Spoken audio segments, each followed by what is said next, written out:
As spring quickly approaches, we feature the sensory language of floral gifting.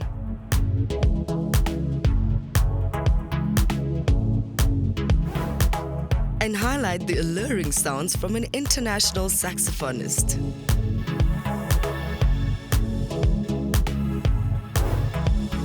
Today, we also spotlight the powerful females who create luxury in the tallest tower and the richest square mile in Africa.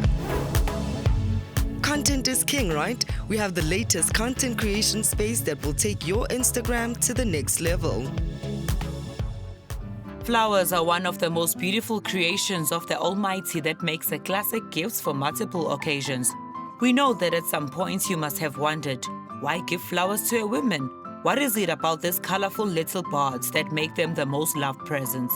As we approach the end of Women's Month, we had a sit-down with florist and planner of upscale events who features in a reality show, The Mommy Club. Trenders, let's get to know Nunuria Mudarikwa, why women deserve flowers and look into flower trends this spring season.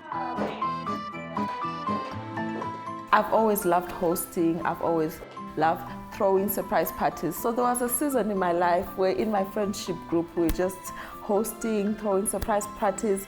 So as I was planning the parties and, doing the flowers DIY, I was like, this looks really interesting, I can try this. Then, that sparked an interest in me.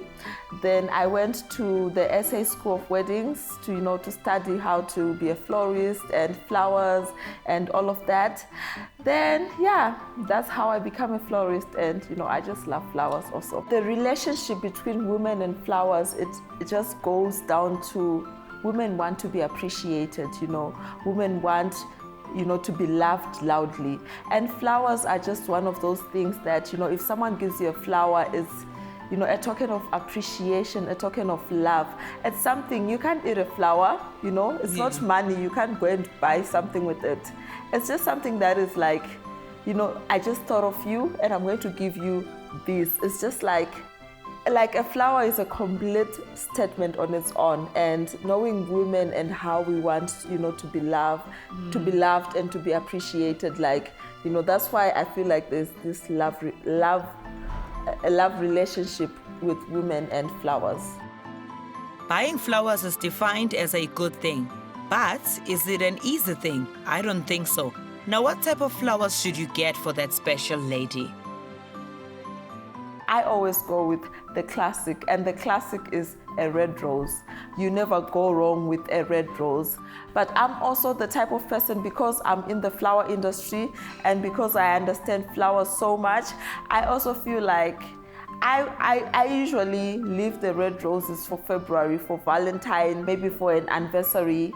Then when it's like other occasions, maybe it's like Women's Day or Women's Month, I always think like maybe let's go with the pink rose or the white rose.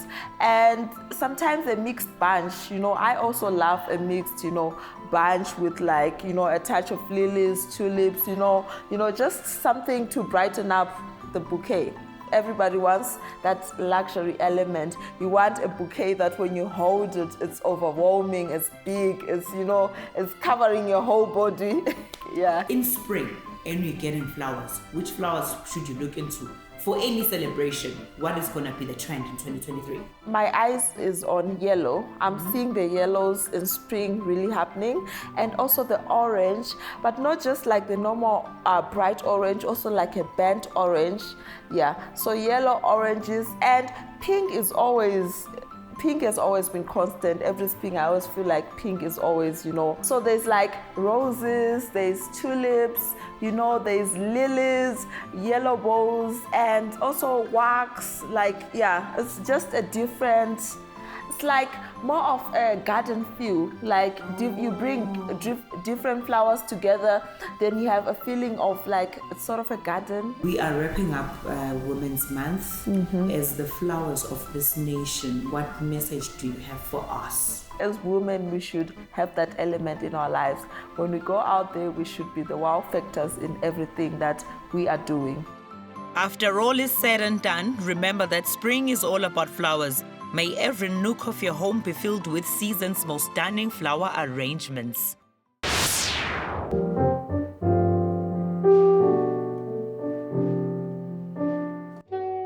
excited to serenade fresh audiences with enchanting tunes from his saxophone. Musician Aon Bazelle's father was adamant that each child in his household would play an instrument from a young age. Hi Trenders, we're in Newtown, Johannesburg to listen to the amazing sound of American saxophonist Aon Bazelle. Guess what? He's chosen South Africa as his destination for us to experience his new debut album all the way from Brooklyn in the US. Thank you so much for joining us, Mr. Aon.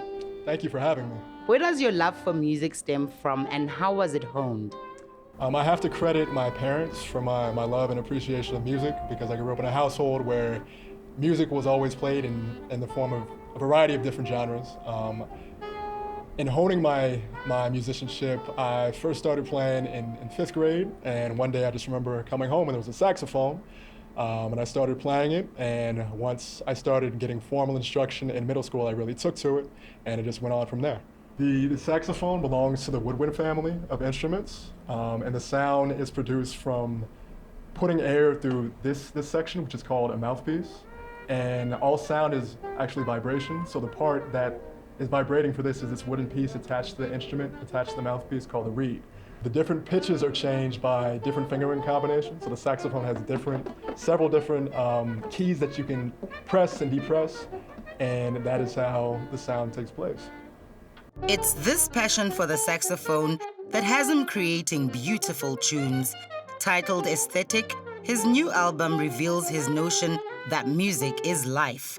Even better, he identified local South African musicians to accompany him while on tour. What is Aesthetic really all about? So I chose the title Aesthetic because aesthetic is the philosophy of beauty. And for me, this being my debut album, I wanted to explore what I find beautiful in music. So this was my attempt in displaying some of the musical principles that I find beautiful and my desire to explore them further on future projects. Tando, tell us about the beauty of the keyboard. Apart from the fact that it has many sounds, but within itself, it's like an orchestra. There's so many notes that you can play. Unlike some other instruments, everything is right in front of you, and it's more like you can pick which sounds to combine to create your sound. Aon is very skilled, one of the best I've heard, one of the best I've played with. He's very skilled, and even in his composition, he's very talented, and you can actually hear a lot of influences from different styles of music. He's a music educator in Brooklyn, but Aon has already warmed up to teaching South Africans too. After meeting a few potentials, this musician is excited about sharing his talent by grooming future saxophonists in Africa. Actually, my primary job is that of a music teacher, so I spend the majority of my day teaching a variety of musical classes. They range from, in the past, music production to even chorus one year, and these past couple of years it's been in a band setting. So giving students the opportunity to learn an instrument and get some of those skills such as consistency and learning how to be a member of a group, I think is really beneficial. Part of your quest is to also engage and teach South African students. How do you intend to achieve this? Well, my first experience was at the Music Academy of Gauteng, and I was able to spend a couple of hours interacting with those students, and I found that they were really eager to learn and also really talented. What I would like to do is, through the wonders of technology, we have Zoom, so I'd really love to continue this interaction, continue sharing information through that platform. Not limited to jazz, the saxophonist enjoys various forms of music, from folk to samba to swing, even R&B. And there's a personal story influencing each song. What's been the reception of South African audiences so far? Are you gelling with us? Very much so. My favorite part of this experience so far has been my interaction with the South African people. And the shows that I've played thus far, it's been a great reception, very warm. I just want to continue getting better at my craft. I think this is my first real tour, and I can feel with each show, even though we've only done two, it continues to improve. Aesthetic promises to have a sprinkle of magic through the saxophone, with Aon Bazelle curating each show to suit a wide spectrum of music enthusiasts.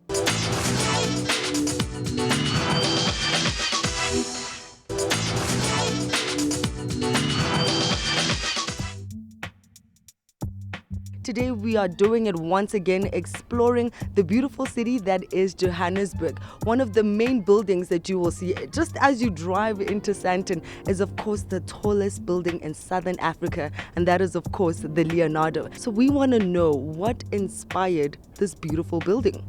Sure, what inspired us? I think the clients and their dream to reach out and have this iconic building.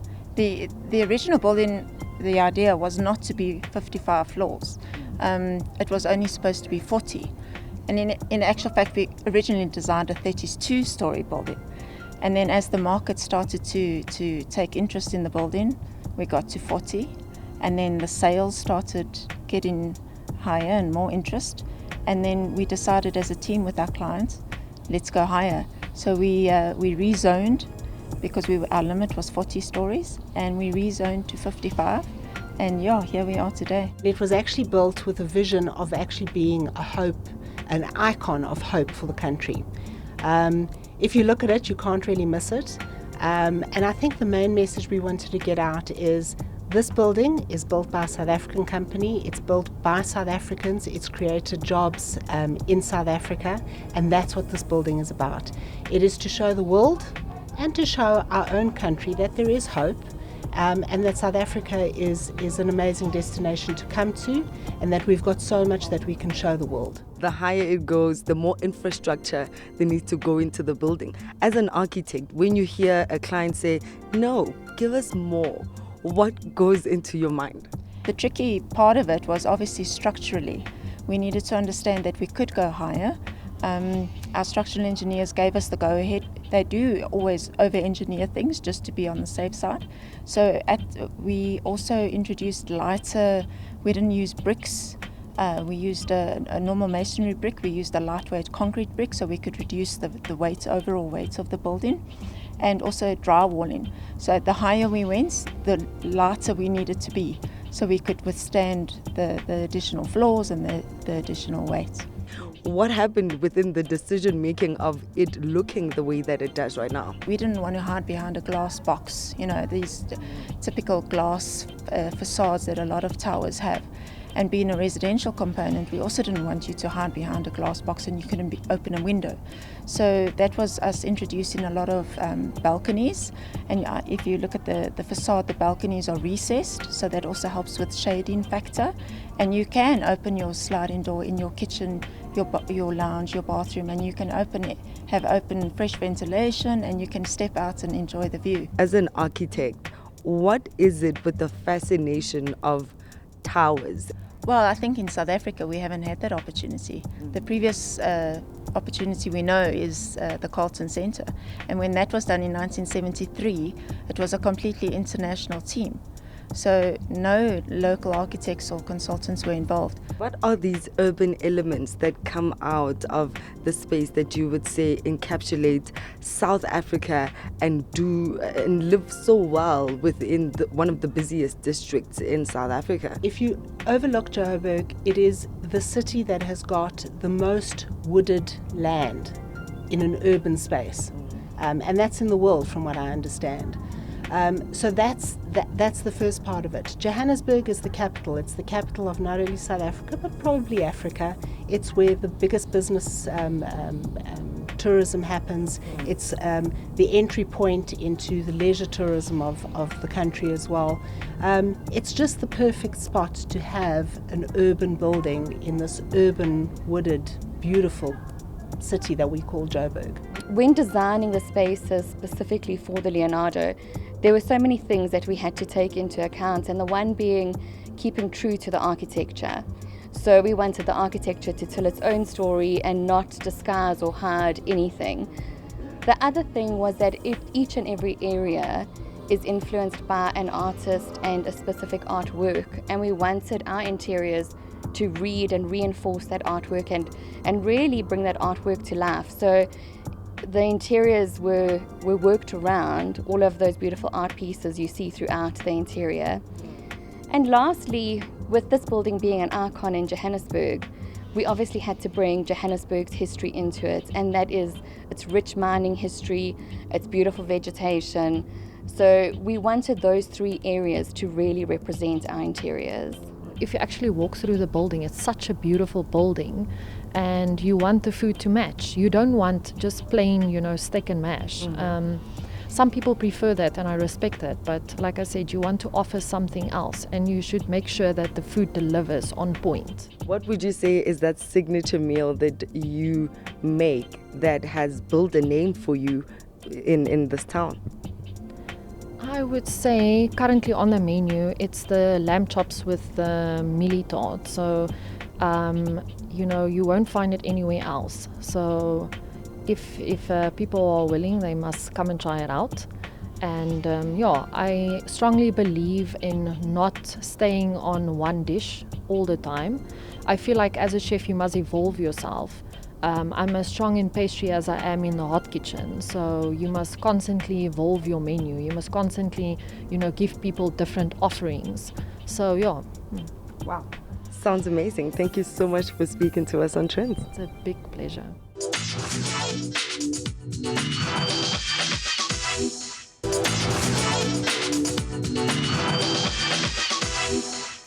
Hi, Kristen. Hi, Kia. How are you? Good and you? I'm good. Welcome to DreamBox. This is so beautiful. Look at this. I'm about to take a lot of pictures. That colorful welcome sure made you wish you were here, right? Well, wait until you see all the beautiful and colorful installations that they have here. This is why I'm here for you, to plug you, Trender.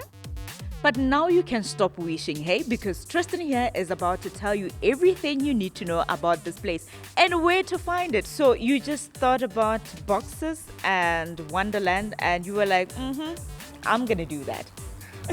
No, I just knew with the kind of the increase in social media, and especially during COVID, how people were just flocking towards social media because they were at home doing nothing else, that there was a demand for content, but unique content. So that's kind of where we started, and then through brainstorming we came up with these ideas. So right from the beginning, we wanted this place to be a very creative, collaborative space, but we also wanted to employ people. We wanted to be able to, create jobs. But in order to fit the vibe, we knew that we needed young, energetic personnel. And students, obviously the best, they're looking to work, earn extra income, build soft skills, that sort of thing. So we started off with, I'd say, about 8 to 10 staff members, and now we're right the way up to 25. What inspires these ideas? It depends on each one. So it might be something that's come up in conversation between us, it might be something we see while we're traveling, something that we see on social media that we kind of want to put our own twist on. It's feedback from our staff, our customers. It's quite a lengthy process, but we rely a lot of feedback from outside and then also kind of our own ideas. So we decided to switch it up a bit. Nice one. All this because Carrie is about to tell us everything we need to know about all these different installations here. Carrie, how are you? I'm fine, and you? I'm great. We are swinging so nicely. I know, I bet you've never had an interview on a swing. No, this is actually my first time. It is my first time. So please tell us about these installations. First time for everything at DreamBox. So we have over 500 square meters of creative space. Okay. We have over 12 boxes, photo boxes, and different wall installations, which we keep for a couple of weeks, and then every kind of 8 to 10 weeks we try and change out a box or an installation to make sure that the public want to come back, take new photographs. Our influencers, our photographers, and our corporates, there's always something new and exciting. So earlier you were telling me that spring is around the corner and you are going to make a few changes. Yes. Want to share? It's a bit of a secret. We'll do a reveal on our social media. Okay. But obviously spring is all about happy colors. And we always try and put a twist on it so that it appeals to everybody. So yeah, some exciting things coming. What kind of events do you guys host here? So and I think that's the beauty about the venue. It's quite versatile. We've done many launches, activations, year-end functions, cocktail parties, book TikToks, you name it, we've done it. Modeling photo shoots. So what happens is we even launched a car in the middle of DreamBox. What? Okay. And did a big reveal.